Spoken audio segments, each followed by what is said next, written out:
Capítulo 10. As aflições de cristão no vale da sombra da morte. Ora, ao final desse vale havia outro, chamado Vale da Sombra da Morte, e cristão precisava atravessá-lo. Também, pois, o caminho rumo à cidade celestial estava por ali. Tal vale é lugar bastante desolado, e o profeta Jeremias assim o descreve: um deserto, uma terra árida e cheia de covas, uma terra de seca e de trevas, terra pela qual ninguém, senão um cristão, passa e onde ninguém vive. Jeremias 2:6. Ora, ali cristão sofreu provações, pior do que sua batalha contra Apolion, como o leitor verá na sequência. Vi então em meu sonho que, ao chegar à fronteira da sombra da morte, cristão encontrou ali 2 homens, filhos dos que deram um relato negativo da boa terra, Números 13:31, apressando-se em voltar. Cristão falou com eles assim: aonde vão? Homens: estamos voltando, e é bom que trate de fazer o mesmo, se é que você preza a vida ou a paz. Cristão: por quê? Qual o problema? Homens: problema? Seguimos pelo mesmo caminho que você e fomos até onde nos permitiu nossa audácia. De fato, quase não podemos voltar, pois se avançássemos um pouco mais, não estaríamos aqui para trazer-lhe esta notícia. Cristão: mas o que foi que encontraram? Homens: bom, estamos quase no vale da sombra da morte, mas, por sorte, olhando adiante, vimos o perigo, antes que tivéssemos de enfrentá-lo. Cristão: mas o que foi que viram? Homens: você nem pode imaginar. O vale em si, que é escuro como breu, também vimos ali os diabretes, sátiros e dragões do abismo. Percebemos que lá de dentro do vale vinha um ruído contínuo de uivos e berros, como de gente sobre padecimento indizível, vivendo ali em aflições e cadeias. Acima do vale pairam as desanimadoras nuvens da confusão. A morte também abre as asas sobre ele. Em suma, em toda parte só há coisas apavorantes. Reina o caos completo. Jó 3:5, Jó 10:22. Cristão: mesmo com tudo isso que vocês me disseram, acho que é esse o meu caminho rumo ao refúgio almejado. Homens: seja então o seu caminho, nós não o escolheríamos. E se despediram. Cristão seguiu seu caminho, a espada ainda à mão, pois temia ser atacado. Vi então em meu sonho que até onde se estendia o vale havia à direita um fosso muito profundo, aquele para o qual os cegos conduzem os cegos em todas as eras, todos eles perecendo miseravelmente. E eis que à esquerda havia um pântano extremamente perigoso, no qual, mesmo se um homem cair, não há apoio para se pôr de pé. Nesse pântano, o próprio rei Davi caiu certa vez, e sem dúvida nenhuma teria ali se afogado, não houvesse sido resgatado pelo poderoso. Salmo 69. Também o caminho era ali extremamente estreito, e o bom cristão, mais do que nunca, tinha de se ater a ele, pois quando nas trevas buscava evitar o fosso de um lado, quase mergulhava no lamaçal do outro. E enquanto procurava escapar do lamaçal, não tomasse grande cuidado, certamente cairia no fosso. Assim avançava, e ali ouviu que ele suspirava amargamente, pois além dos perigos mencionados acima, a trilha era tão escura que muitas vezes, quando erguia o pé para dar um passo, não sabia onde ou sobre o que pisaria. Mais ou menos pelo meio do vale percebi abrir-se a própria boca do inferno, enquanto as margens do caminho permaneciam igualmente acidentadas. Pensou consigo o cristão: que hei de fazer? As chamas e os fumos brotavam do abismo em abundância, incessantemente, com centelhas e sons horripilantes, coisa insensível à espada de Cristão, ao contrário de Apolion. Tanto que ele se viu forçado a embainhar a espada e refugiar-se noutra arma, chamada toda a oração. Efésios 6:18. Então clamou, e o clamor assim chegou aos meus ouvidos. Ó Senhor, suplico-te, livra a minha alma. Salmos 116:4. Assim caminhou um longo trecho. Embora as chamas se aproximassem dele cada vez mais, também ouvia vozes aflitas e afãs de um lado e de outro, tanto que por vezes chegava a pensar que seria estraçalhado ou pisoteado como barro pelas ruas. Ele contemplou essa visão apavorante e ouviu esses sons terríveis durante quilômetros e quilômetros. A certa altura, pensando ouvir um grupo de demônios vindo em sua direção, parou e pôs-se a cogitar o que melhor havia a fazer. Às vezes lhe cruzava a mente a sombra da ideia de voltar. Depois pensava que já deveria estar no meio do caminho ao final do vale.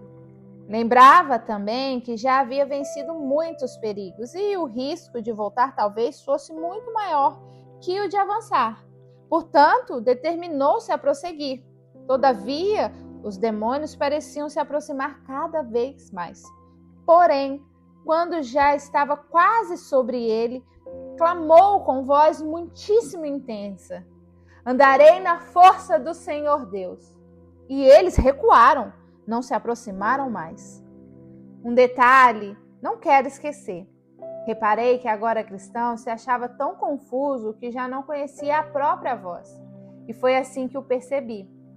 Justamente quando chegava diante da boca do abismo ardente, um dos malignos postou-se atrás dele e de modo sutil aproximou-se, sugerindo-lhe os sussurros mais blasfêmios e repulsivos, que ele de fato julgou terem nascido do seu próprio pensamento.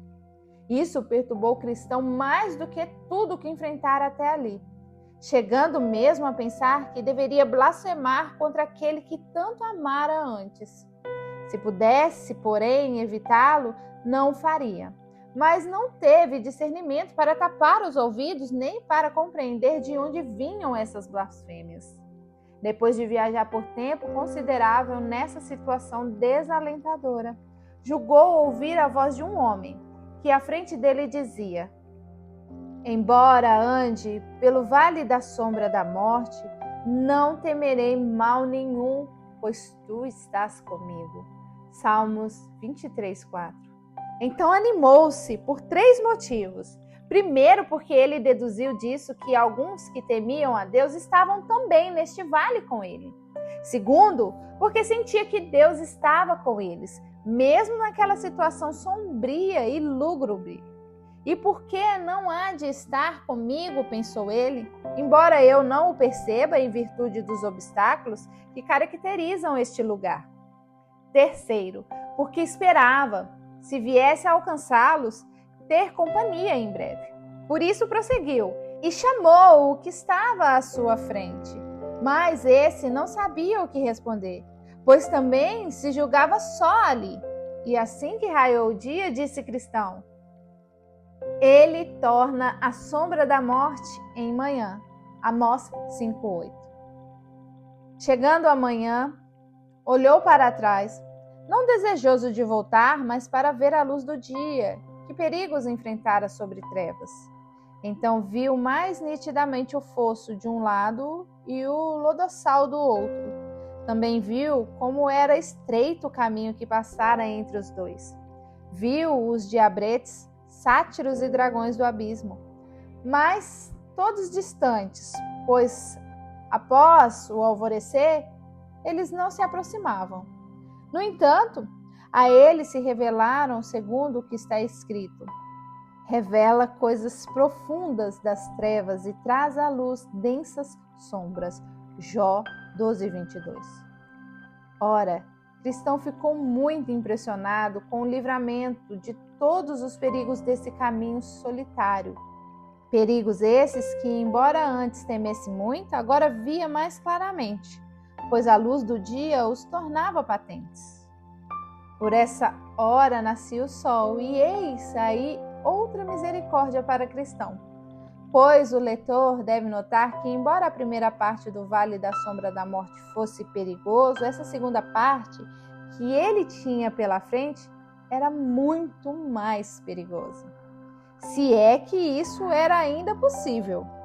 Do lugar onde estava até o final do vale, o caminho era tão cheio de ciladas, armadilhas, laços e redes de um lado, e tão repleto de abismos, armadilhas profundas, buracos íngremes, desfiladeiros de outro, que estivesse agora escuro, tanto quanto durante a primeira parte do percurso, mesmo que ele tivesse 1000 almas, todas elas certamente pereceriam.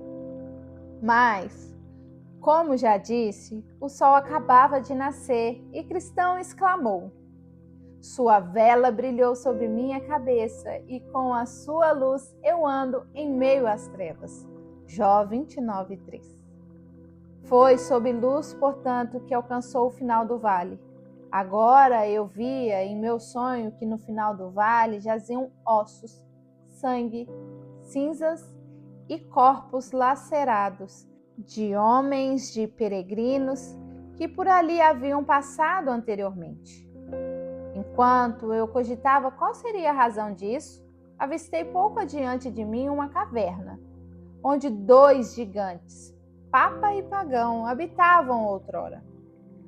Fora pelo poder e pela tirania deles que esses homens, cujos ossos, sangue e cinza ali jaziam, acabaram cruelmente mortos. Por tal lugar, porém, Cristão passou sem muito risco, diante do que fiquei um tanto surpreso.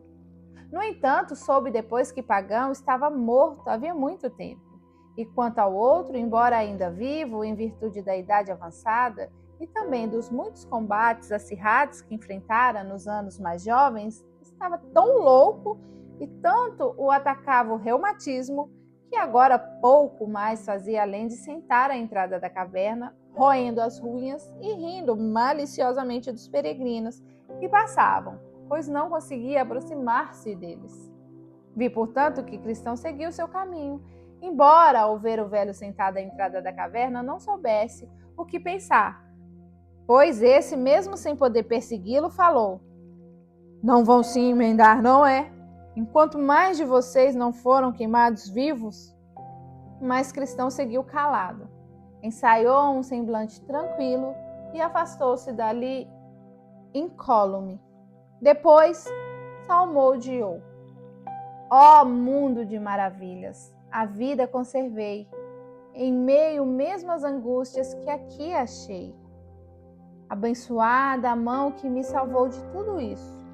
Trevas, demônios, infernos, pecados mais agudos me envolveram, me cercaram de fato.